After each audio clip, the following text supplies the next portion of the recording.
भाइयों और बहनों, अमेठी के मेरे प्यारे लोग, भाई बहन, माता, प्रेस के हमारे मित्रों, इनमें थोड़ा सा बदलाव तो आया है प्रेस वालों में। अब ये सोच रहे हैं भैया, अब ये सोच रहे क्या करें, लग रहा है मोदी जी जा रहे हैं तो पटरी बदलनी पड़ेगी। अच्छा, एक ठहर जाइए भैया, शांत हो जाए, शांत हो जाए।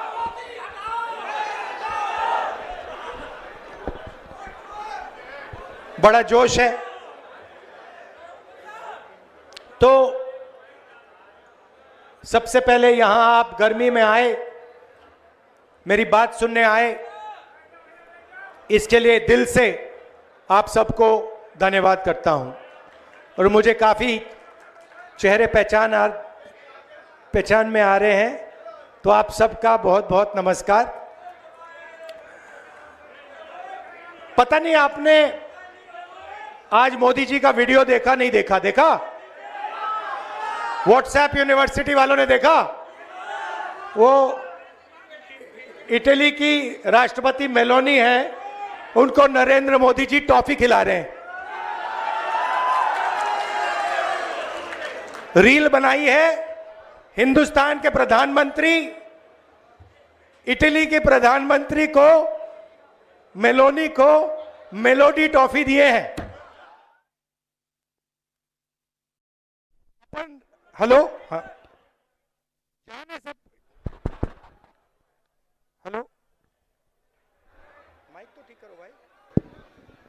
जाने से पहले हिंदुस्तान में भाषण दिया, जाने से पहले कहा, इटली जाने से पहले, मेलोनी जी से मिलने से पहले उन्होंने हिंदुस्तान से कहा कि देखो, आर्थिक तूफान आ रहा है, कम पेट्रोल का प्रयोग करो, सोना मत खरीदो, इलेक्ट्रिक गाड़ी खरीदो और विदेश में दौरा मत करो। और फिर उसी के एक दिन बाद 3-4 हजार करोड़ रुपए के हवाई जहाज में नरेंद्र मोदी घुसे, इटली की ओर गए, जेब में टॉफी ले गए और वहां की प्राइम मिनिस्टर को उन्होंने मेलोडी टॉफी खिलाई। अब देखिए ये क्या देश की जनता के साथ क्या खिलवाड़ हो रहा है। मतलब देश में पेट्रोल की कमी, गैस की कमी, बिजनेस बंद हो रहे हैं, फैक्ट्रियां बंद हो रही हैं, महंगाई बढ़ती जा रही है, किसानों को खाद नहीं मिलेगी, पूरा का पूरा इंडस्ट्रियल सिस्टम हिलेगा। समय आने वाला है, ईरान ने, अमेरिका और ईरान की लड़ाई हुई, उसने हॉर्मुज को बंद कर दिया, 20% तेल मार्केट से हट गया। और नरेंद्र मोदी एकदम मेलोनी जी के पास जाते हैं, उनको टॉफी खिलाते हैं और ऐसे रील बनाते हैं। अब देखना, नोटबंदी के बाद नरेंद्र मोदी ने रोते हुए कहा था, मुझे फांसी पे चढ़वा देना अगर काला धन खत्म नहीं हुआ। याद है आपको? रोते हुए कहा था। कोविड के समय लॉकडाउन कर दिया, मजदूरों को मरवा दिया, किसानों को खत्म कर दिया, हाथ जोड़ के रोते हुए कहा, मुझे फांसी पे चढ़ा दो, मुझे फांसी पे चढ़ा दो। फिर से हाथ जोड़ने का टाइम आ रहा है, फिर से रोने का टाइम आ रहा है, फिर से हाथ जोड़ने का टाइम आ रहा है। मगर आप एक बात याद रखिए, नोटबंदी हिंदुस्तान के किसानों पर, मजदूरों पर, छोटे व्यापारों पर आक्रमण था। नोटबंदी का लक्ष्य आपका पैसा, आपके जेब का पैसा, आपके मेहनत का पैसा अदानी और अंबानी के हवाले करने का था। वही लक्ष्य लॉकडाउन का था। जब हमारे मजदूर हजारों किलोमीटर भूखे प्यासे वापस चल रहे थे, उसी समय नरेंद्र मोदी लाखों करोड़ रुपए का कर्जा माफ अदानी अंबानी का कर रहा था। अब देखिए इन्होंने क्या किया है। पब्लिक सेक्टर को खत्म कर दिया, सारी की सारी छोटी कंपनियों को नोटबंदी, गलत जीएसटी से मार दिया, किसानों को कमजोर कर दिया, बेरोजगारी पूरे देश में फैला दी। और अब आर्थिक तूफान आ रहा है, और ऐसा तूफान आ रहा है जो हिंदुस्तान ने पहले नहीं देखा है। क्यों? क्योंकि हमारा तेल हॉर्मुज से आता है। हमारा तेल हॉर्मुज से आता है और हॉर्मुज को बंद कर दिया गया है। और नरेंद्र मोदी चुनाव से पहले कहते हैं तेल की कोई कमी नहीं, गैस की कोई कमी नहीं, पेट्रोल की कोई कमी नहीं, सब कुछ ठीक है। मैं 2 महीने से कह रहा हूं, पार्लियामेंट में कहा,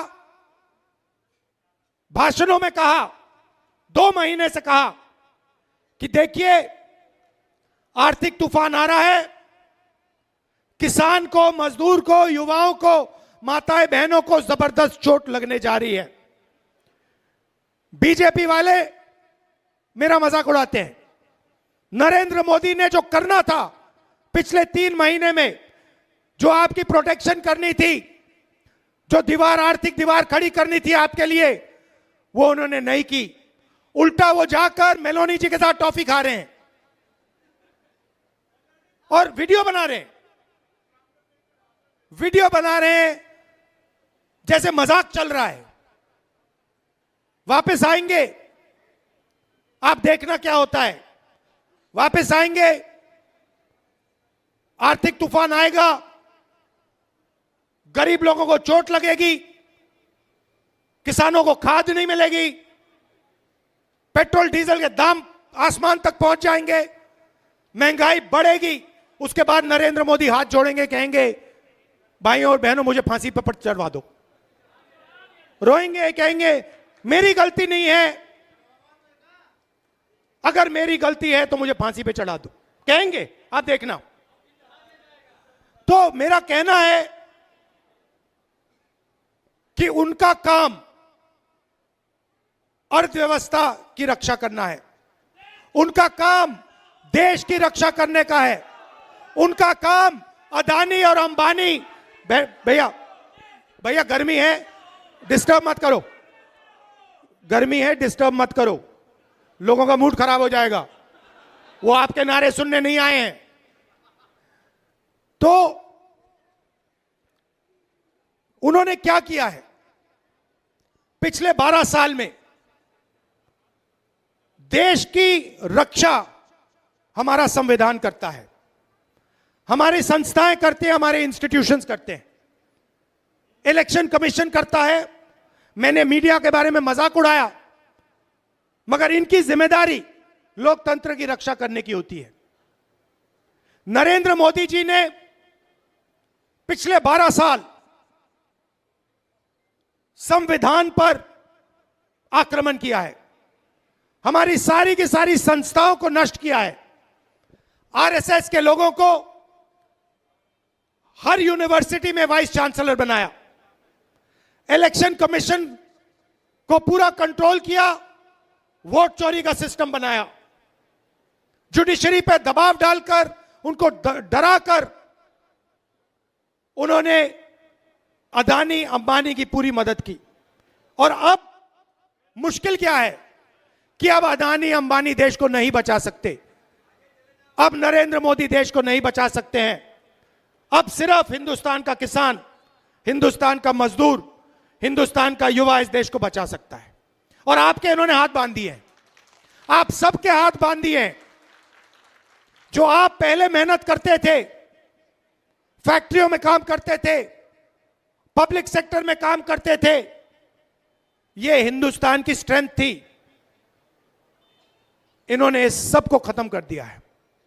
अब भी मैं इनसे कह रहा हूं कि टॉफी बांटना बंद करो और एक्शन लेना शुरू करो। किसानों को खाद नहीं मिलने वाला है, खाद की सप्लाई की तैयारी करो। आपका दोस्त अंबानी हिंदुस्तान का तेल आज भी बाहर एक्सपोर्ट कर रहा है। आज भी करोड़ों रुपए का तेल हिंदुस्तान के बाहर जा रहा है। यह तेल हिंदुस्तान को चाहिए, यह तेल हमारे लोगों को चाहिए। वो तेल आप हिंदुस्तान की जनता को दिलवाइए। ये प्रिकॉशंस आपको लेने हैं, ये काम आपको करना है, मगर आप पता नहीं कौन सी दुनिया में हो। अच्छा, एक और बात, मैंने पिछली मीटिंग में कहा कि नरेंद्र मोदी और अमित शाह संविधान पर आक्रमण कर रहे हैं। यह सही बात है, गलत बात है? वोट चोरी संविधान पर आक्रमण है। अदानी अंबानी को देश का पूरा धन देना संविधान पर आक्रमण है।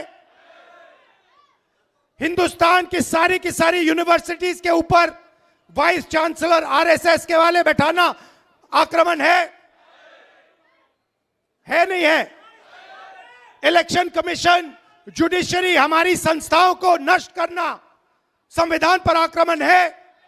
संविधान हिंदुस्तान है, संविधान हिंदुस्तान की आवाज है। तो जो संविधान पर आक्रमण करता है, जो संविधान को नष्ट करता है, उसको आप क्या कहोगे?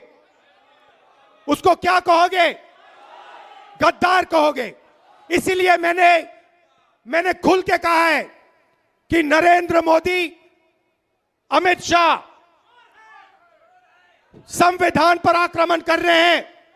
उन्होंने देश का धन अदानी अंबानी को बांटा, उन्होंने देश की संस्थाओं को खत्म किया, उन्होंने वोट चोरी करवाई, इलेक्शन कमीशन को दबाया, जुडिशरी पर दबाव डाला। आरएसएस के लोग सुन लो, आपने कहा कि मुझे माफी मांगनी चाहिए, मैं कभी माफी नहीं मांगूंगा, फिर बोलूंगा।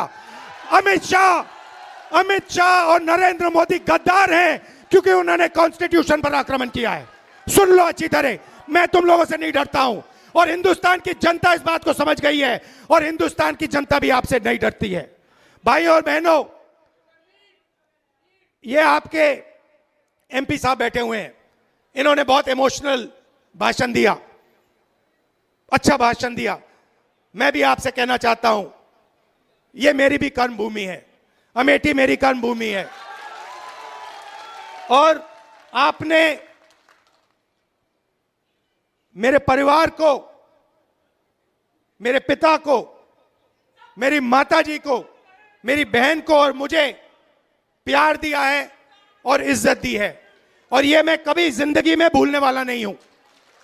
हमारा पारिवारिक रिश्ता है, पारिवारिक रिश्ता है, प्यार का, मोहब्बत का रिश्ता है। राजनीति बाद में आती है, प्यार मोहब्बत का हमारा रिश्ता है, बहुत गहरा रिश्ता है, सालों पुराना रिश्ता है। जो भी आप मुझसे चाहते हो, आप जानते हो, जो भी आप मुझसे चाहते हो, मैं आपके लिए तैयार हूं। जो भी ऑर्डर आपका होगा, मैं उसको पूरा करने के लिए तैयार हूं। दिल से